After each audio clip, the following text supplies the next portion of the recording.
Jawatan Kuasa Ijtihad dan Fatwa Kesatuan Ulama Muslimin Sedunia telah mengeluarkan fatwa berkaitan serangan ganas ke atas Gaza dan pelanggaran kenjatan senjata oleh puak Zionis. Fatwa itu menggariskan kewajipan berjihad dengan senjata terhadap penjajahan di Palestin ke atas setiap Muslim yang berkemampuan di dunia Islam. Ia juga meletakkan kewajipan campur tangan ketenteraan dengan segera ke atas negara-negara Arab dan Islam. Namun adakah fatwa ini akan disahut oleh pemimpin-pemimpin Islam?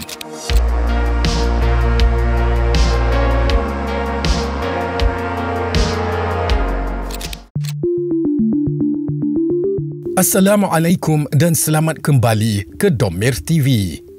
Sejak kejatuhan Khilafah Uthmaniyah, dunia Islam telah secara sistematik berpecah belah, tidak stabil dan hilang taring ketenteraannya. Situasi ini bukan satu kebetulan, tetapi adalah hasil daripada strategi geopolitik jangka masa panjang yang dirancang dan dilaksanakan oleh kuasa penjajah, Zionis dan imperialis. Objektif mereka adalah untuk memastikan entiti Islam yang bersatu, berdaulat dan berkuasa tidak akan bangkit semula. Walaupun negara majoriti Islam memiliki sumber semula jadi yang besar, lokasi strategik dan populasi muda yang ramai, mereka kekal antara daerah yang paling lemah dari segi politik dan ketenteraan. Justru bagaimanakah kuasa kolonial dan Zionis Barat berjaya memecahkan kuasa Islam?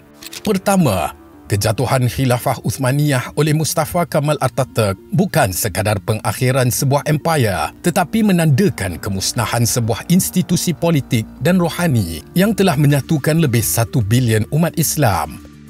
Ia telah menciptakan kekosongan kuasa besar di dunia yang kemudian diisi oleh kuasa penjajah Barat. Melalui perjanjian Sykes-Picot, British dan Perancis memecahkan dunia Islam menjadi negara-negara yang identitinya rapuh dan sekular. Kebanyakan negara ini kemudian diperintah oleh diktator atau rejim tentera yang hanya setia kepada kekayaan peribadi dan kepentingan asing. Kedua, untuk memastikan dunia Islam kekal tidak bersatu, perpecahan mazhab dieksploitasi. Sunni lawan Syiah, Arab lawan bukan Arab, Parsi lawan Turki, semuanya memuncak hingga pertempuran bersenjata. Pentadbiran kolonial di Iraq, Syria dan Lebanon menginstitusikan politik sektarian. Dalam era pasca kolonial, pendekatan ini diteruskan melalui proksi tempatan dan rejim yang disokong Barat. Pecah dan perintah menjadi modus operandi tangan-tangan di sebalik kuasa rejim. Ketiga, mana-mana negara Islam yang berani perjuangkan pembebasan tentera atau kepimpinan serantau telah disasarkan secara sistematik. Iraq dihancurkan semasa Perang Teluk 1991 hingga 2003. Libya dijerumuskan ke dalam perang saudara pada tahun 2011. Pakistan, negara Islam yang mempunyai senjata nuklear, diberi tekanan berterusan dan ketidakstabilan dalaman. Setiap negara Islam yang mengejar kedaulatan, kekuatan ketenteraan atau kemerdekaan ideologi menjadi sasaran mereka. Keempat, sementara sekutu Barat seperti Israel dan India bebas membina senjata sendiri tanpa kawalan, negara-negara Islam ditekan supaya melucutkan kuasa pembinaan senjata, tetapi ia hanya bergantung kepada pengeluar senjata Barat. Kelima, institusi kewangan antarabangsa seperti IMF dan Bank Dunia menguatkuasakan reformasi struktur yang melemahkan kedaulatan negara yang meminjam, seperti mengurangkan pembelanjaan sektor awam dan meningkatkan pengangguran, penurunan nilai mata wang dan perangkap hutang, penswastaan industri utama sesebuah negara Islam kepada firma asing. Reformasi ekonomi ini memastikan negara Islam yang kaya dengan sumber masih bergantung, berhutang dan tidak dapat membiayai program ketenteraan atau teknologi yang bebas sepenuhnya. Keenam, pemimpin Islam yang mengikuti telunjuk Barat diberi ganjaran dan perlindungan, pelaburan dan penerimaan antarabangsa, sementara mereka yang menentang akan digulingkan. Morsi di Mesir telah dipilih secara demokrasi tetapi disingkirkan dalam rampasan kuasa yang disokong oleh kuasa Barat. Imran Khan di Pakistan ditekan dengan taktik perubahan rejim.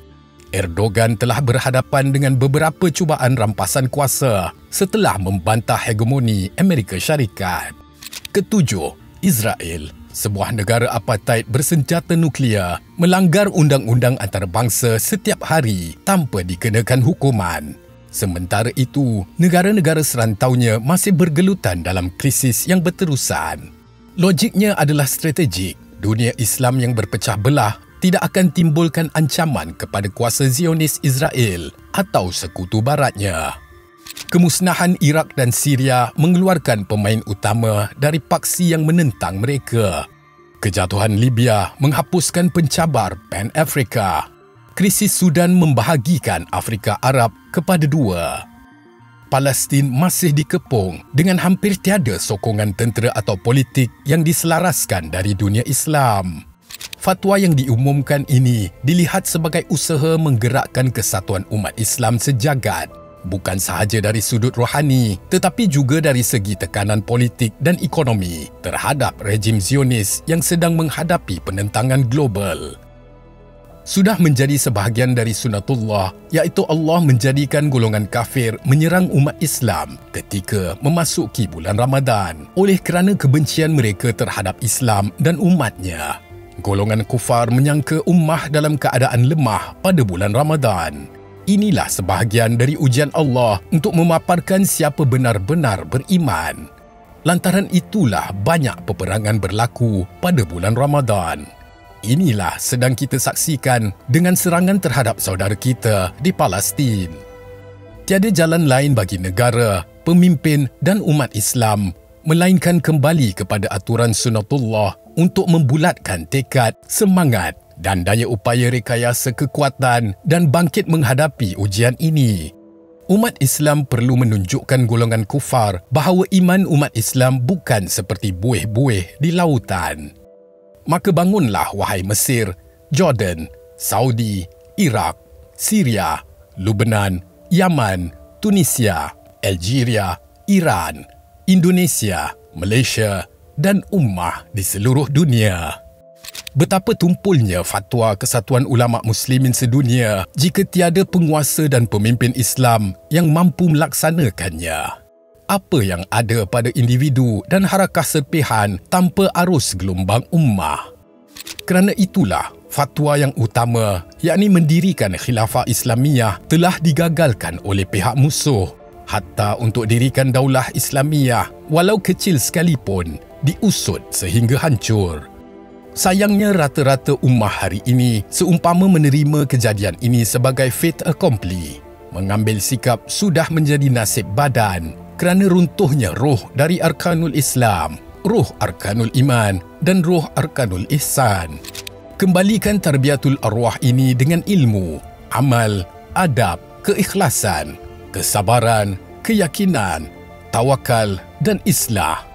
Semoga dengannya, ummah akan kembali segar dan dibarisi para salihin, sidiqin, syuhada, muqarrabin, syakirin, sabirin, muqinin dan mutawakkilin. Pemimpin negara-negara Islam perlu menyediakan segala keperluan dan beri fokus kepada membina semula kekuatan asas serta bangunan fizikal, intelektual dan rohani untuk generasi ummah akan datang.